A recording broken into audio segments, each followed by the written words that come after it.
Hello guys, this is Rom Tips. Today I show you how to save YouTube Shorts as a draft. Subscribe and give me a like if this video helps you, because your feedback helps me. Alright, open YouTube and click on plus center screen and start recording.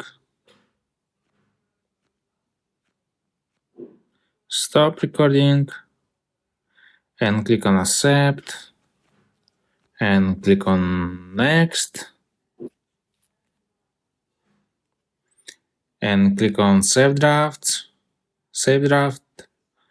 or click on back, discard and click on back and click on cancel and start over, save as draft or cancel. Click on save as draft, save it and okay, save draft and click on plus and click on drafts. Okay, this your drafts and click on next. Okay, that's all. Subscribe and give me a like if this video helps you, because your feedback helps me.